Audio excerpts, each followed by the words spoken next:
अब जो नेक्स्ट दवा है एंटी ट्यूबरकुलर ड्रग, सुबह मैंने आपको बताया था फर्स्ट लाइन आउट इफेक्ट में कौन सा, आइसोनियाजिड।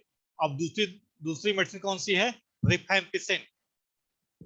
रिफैम्पिसिन ये क्या है, semi synthetic derivative of rifamycin produced of Streptomyces मेडिटेरेनेई।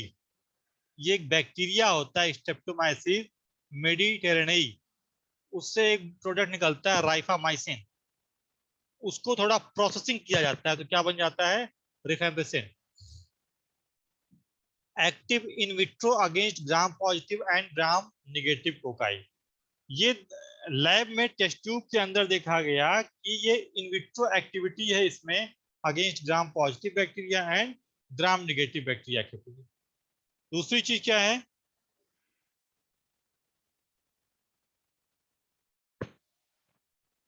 तो हमेशा ध्यान रखिए कि rifampicin is a anti tubercular drug which is semi synthetic derivative of rifamycin. Rifamycin is a biological product which is obtained by Streptomyces mediterraneae. अब next slide, mechanism of action क्या है rifampicin का। Rifampicin क्या काम करता है, bind to the bacterial DNA dependent RNA polymerase. Bacteria में जो DNA dependent RNA polymerase inhibit RNA synthesis.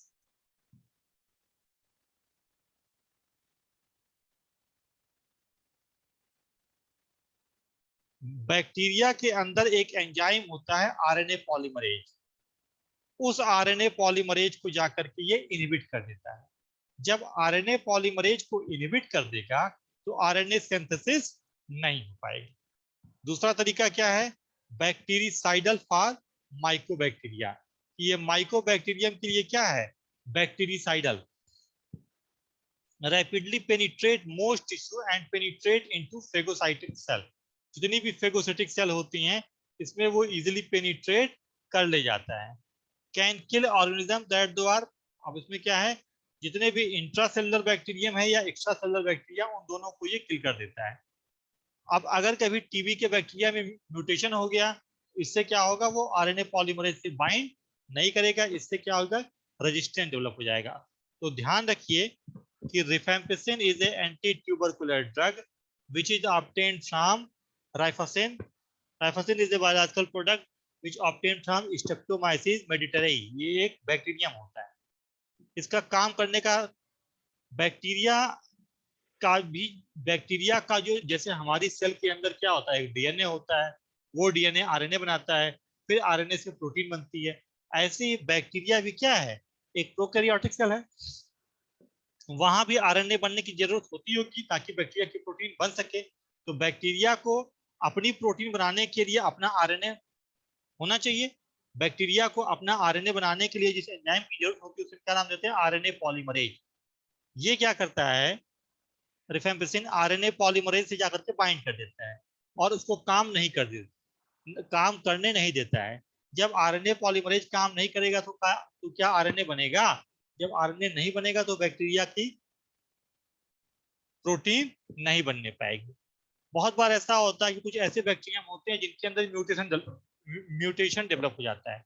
Mutation develop होने की वजह से क्या होता है कि आरएनए पॉलीमरेज का कंफर्मेशन चेंज हो जाएगा। उससे क्या होगा कि रिफैम्पिसिन जो भी आपकी एंटी ट्यूबरकुलर ड्रग है वो फर्दर आरएनए पॉलीमरेज पे बाइंड नहीं करेगी। इससे क्या होगा कि दोबारा वो उस बैक्टीरिया को किल नहीं कर पाएगा।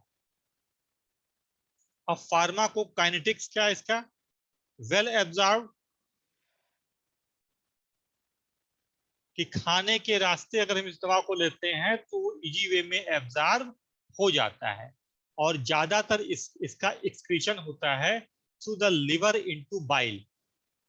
हमने अभी जो पिछली दवा थी आइसोनियाजिन, उसमें हमने ये देखा था कि उसका ज्यादा अमाउंट ऑफ एक्सक्रीशन किसके द्वारा होता है, यूरिन के द्वारा।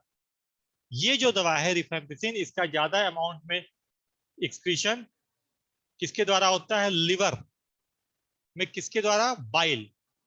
भाई लिवर में बाइल जूस बनता है, वो बाइल जूस आपका फीका के रास्ते फिर बाहर निकलता है, ठीक है। तो बाइल के रास्ते तमाम रिफैम्पिसिन ड्रग्स जो हैं वो एक्सक्रीट होती है। कुछ अमाउंट ऐसे भी होते हैं ड्रग्स का जो यूरिन के रास्ते एक्सक्रीट होते हैं। अगर किसी को हेपेटिक प्रॉब्लम है या रीनल प्रॉब्लम है तो उसमें इस दवा को कॉशन के साथ दिया जाता है, प्रिकॉशन के साथ। इसकी जो प्रोटीन बाइंडिंग कैपेसिटी होती है वो क्या होती है, ज्यादा। प्रोटीन बाइंडिंग कैपेसिटी इसकी ज्यादा रहेगी।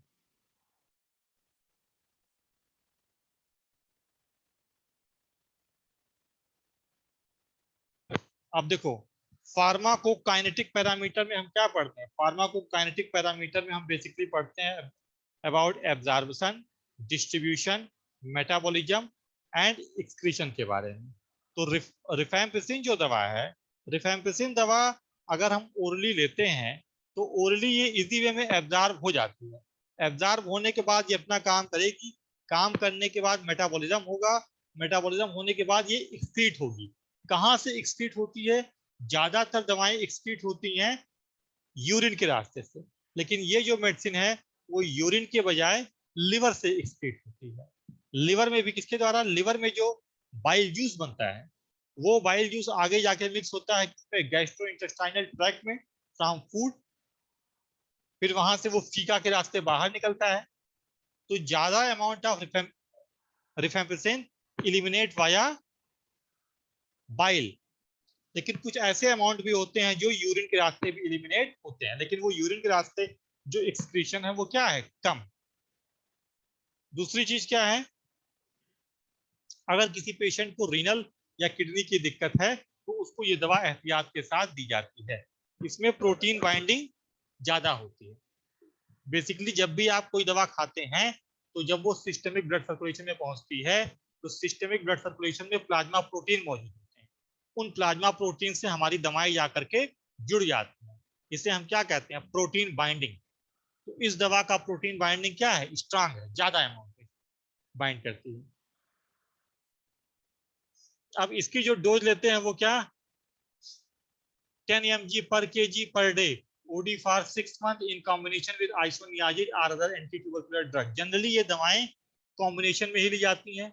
सम atypical mycobacterial infection and in leprosy में भी ये दवा दी जाती है।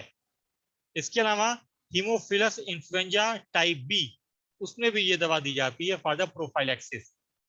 Serious staphylococcal infection, osteomyelitis and prosthetic valve endocarditis, इन चीजों में भी इसका हम यूज करते हैं। एडवर्स रिएक्शन क्या है, एडवर्स रिएक्शन में इस दवा को, रिफेम्पिसिन को अगर कोई टीबी का मरीज ले रहा है तो उसके जो यूरिन का कलर होता है वो कैसा हो जाता है, ऑरेंज कलर, ऑरेंज कलर। अगर किसी कोई टीबी का मरीज है उसको कोई दवा ले रहा है और दवा लेने के बाद उसकी जो यूरिन है, जो पेशाब है, वो अगर ऑरेंज कलर का निकल रहा है मतलब कि उसको कौन सी दवा दी जा रही है, रिफेम्पिसिन। बहुत बार ऐसा होता है, कुछ और एडवर्स रिएक्शन देखने को मिलते हैं सच है, रेसेस, थ्रोम्बोसाइटोपिनिया, नेफ्राइटिस। नेफ्राइटिस मतलब क्या, नेफ्रॉन में स्वेलन। थ्रोम्बोसाइटोपिनिया का मतलब क्या, थ्रोम्बोसाइटोपिनिया का मतलब क्या, प्लेटलेट्स का नंबर कम हो जाना। Cholestatic jaundice and occasionally hepatitis. Light chain proteinuria, proteinuria का मतलब क्या, यूरिन के रास्ते क्या निकलने लगा, protein. Flu like syndrome, flu like syndrome भी डेवलप होते हैं such as fever, chills, myalgia, anaemia and thrombocytopenia. Adverse reaction में क्या, इंड्यूस मोस्ट साइटो,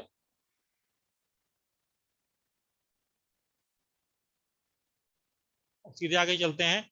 अब इसके आगे की जो दवा है नेक्स्ट वो कौन सी है, इथम्ब्यूटाल।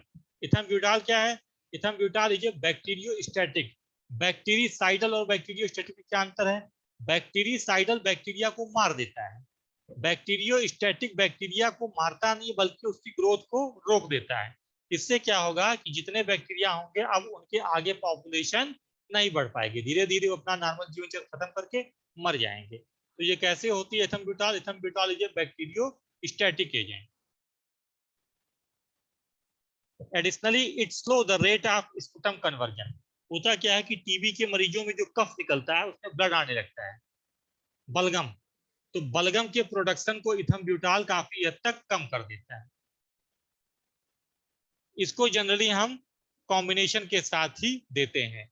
इसका मैकेनिज्म ऑफ एक्शन क्या है?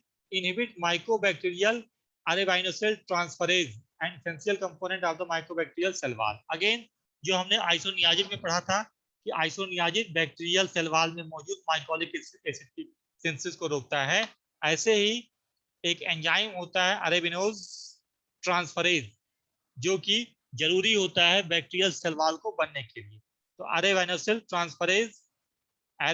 ट्रांसफरेज की सिंथेसिस को ये बैक्टीरिया रोक देता है, जिससे क्या होगा? बैक्टीरियल सेल वॉल नहीं बनेगी।